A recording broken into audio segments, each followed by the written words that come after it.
Oke, hari kedua. Kita hari ini jalan ke Göteborg karena Airbnb di pinggiran kota. Dari Göteborg kita ke Oslo.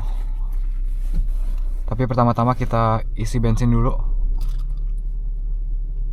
Karena Isi bensin di Sweden murah. Dan bensinnya juga udah mau habis. Jadi ini Airbnb di perkampungan dekat Göteborg. So far jadi kemarin kita nyetir sekitar 970 kilo. Jauh juga ya. Dari pagi berangkat jam 8, nyampe di sini sekitar jam 11 malam. Tambah berhenti-berhenti karena kita berhenti di Flensburg, kita berhenti di Copenhagen. Tapi menurut gua nyetirnya kurang menarik dari Jerman ke sini karena view-nya kurang bagus kalau dibanding nyetir dari Jerman ke Swiss.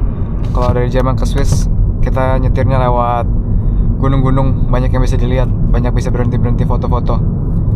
Tapi kemarin nyetir ke sini lewat jalan tol terus pemandangannya cuman perkebunan doang.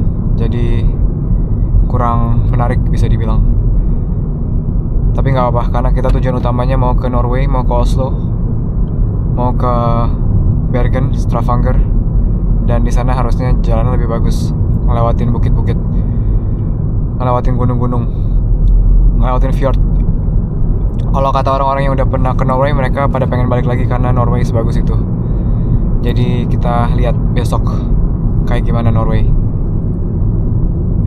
Enaknya kalau di kota kecil gini nggak banyak lampu merah, kebanyakan pakai roundabout, jadi nggak perlu berhenti nungguin orang, nungguin lampu. Yang paling unik di Sweden itu bensinnya ada 3 tipe. Ada 95, diesel, sama E85. 95 itu biasa 10% etanol, dan E85 itu selama ini gue cuma pernah lihat di Sweden. E85 itu 85% etanol. Jadi bisa dibilang pakai alkohol mobilnya. Tapi nggak semua mobil bisa pakai bensin itu. Dan kayaknya mobil gue nggak bisa pakai E85. Jadi kita pakai yang 95. Kayaknya mesti bayar dulu deh. Oh iya betul, kita mesti bayar dulu. Iya. Jadi duit kita bakal dideposit dulu. Terus nanti dihitung kita ngisi berapa. Dan nanti dibalikin duit yang kelebihan. di Google pasang Iya kadang emang suka beda. lumayan tapi maksudnya Tapi tetap murah. Berapa? 15,59 berapa? 139. Hah? Jadi harga bensinnya 1,39 euro. Di Jerman 1,6, 1,65.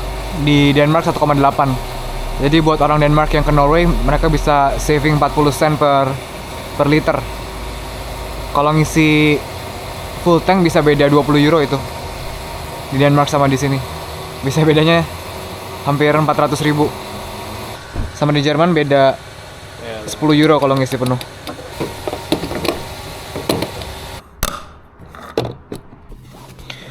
Oke, berangkat kita.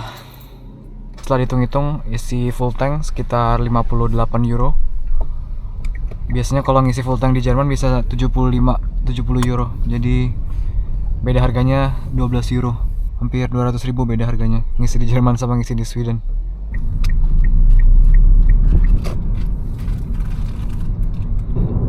Lumayan beda arsitekturnya sama Copenhagen. Tapi tipikal kota di Nordik. Kotanya sepi, nggak terlalu ramai orang karena negara-negara sini populasinya kecil, tapi tanahnya luas, jadi kotanya kelihatan sepi. Sekarang kita nyetir ke tengah kotanya, pengen tahu tengah kotanya kayak gimana. Dulu gue udah pernah juga sih kesini 3 tahun yang lalu, tapi waktu itu naik pesawat kesini terus muter-muter naik public transport. Tapi karena kotanya kurang impresif, jadi nggak terlalu banyak yang keinget dari kota ini. Sekarang kita kesana lagi karena kita di Swedia, negara asalnya Volvo. Ini juga Göteborg, kota headquarternya Volvo. Di sini lumayan banyak Volvo di jalanan. Ini kayaknya kita udah mulai masuk ke city centernya. Banyak tram di mana-mana, jadi nyupirnya harus lebih hati-hati supaya nggak ditabrak tram. Jalur tramnya lumayan estetik ya, karena ditanamin rumput bawahnya, jadi kelihatan kayak taman. Kalau di Jerman kebanyakan jalur tramnya nyatu sama jalan raya. Kalaupun kepisah kayaknya nggak banyak ditanemin. Gimana impresi lu Sweden? Gua kira ada apanya. Kayak nggak ada apa-apanya. Ya kan? Kayak nggak ada landmarknya gitu. Iya, nggak ada yang wow banget. Biasa kan kalau Jerman kan at least ada ikoniknya kan. Ya selalu ada church-nya. Iya, atau enggak platznya. Betul. Ada patungnya lah. Tadi nggak ada sama sekali ya. Jadi kalau gue sendiri kayaknya negara paling utara yang gue bisa tinggal itu Jerman. Karena kalau lebih utara lagi, winternya dingin, harinya pendek, jam 3 sore udah gelap, berangin. Jadi gue nggak bisa tinggal di negara yang se-ekstrim itu. Mungkin kayaknya kalau lu mau lihat yang monumen-monumen gitu di Stockholm sih. Iya nggak? Wah. Tapi maksud gua Gothenburg juga perasaan kota gede gitu loh Iya, maksudnya. harusnya ada sesuatu at least. Iya. At least airportnya gede sih. Ryanair-nya banyak flight ke negara-negara di selatan. Jadi orang sini kalau mau liburan bisa murah-murah ke daerah selatan. Jadi gua kalau jalan-jalan di Europe sekarang udah lumayan males kalau misalnya harus stay di satu kota 2-3 hari. Karena biasanya kalau di satu kota nggak banyak yang bisa dilakuin aktivitasnya. Sehari juga udah bosen biasanya. Jadi enaknya kalau mampir ke kota, apalagi kota-kota kecil gini, road trip aja sehari, ngelewatin kota itu naik mobil, lihat-lihat. Mungkin turun sebentar ke cafe cari makan atau belanja, terus pergi lagi ke tempat lain. Nah ini square utamanya kayaknya. Waktu gue pertama kesini impress sih, karena waktu itu kota Eropa kedua yang gue datengin setelah Paris. Iya, Jadi masih pertama kali ngelihat kota Eropa.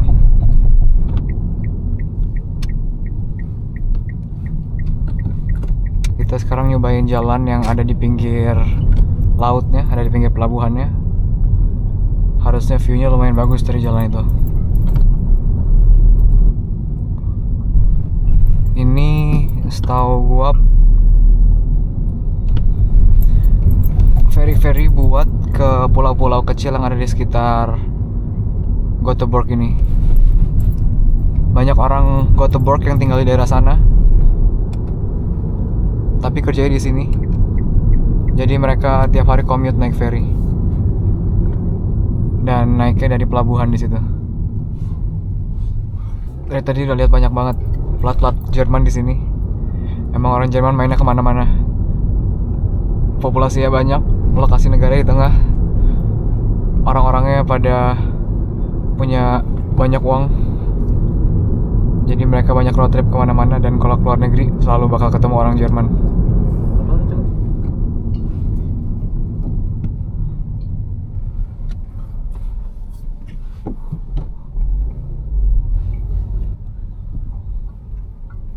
Macet kenapa ya? Penyempitan kayaknya, nyatu.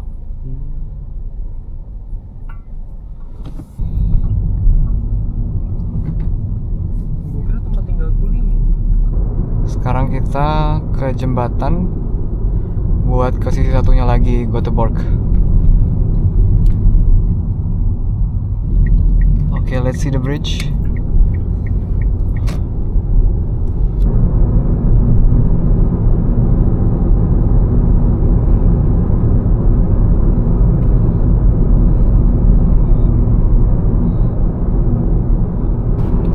Ya jadi begitu, nggak banyak yang bisa dilihat di Gothenburg.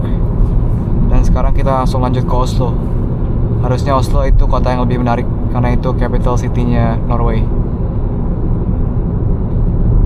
Nanti di jalan gue bakal coba buat cari jalan yang oke, yang ada di pinggir laut, supaya dapat view yang lebih oke.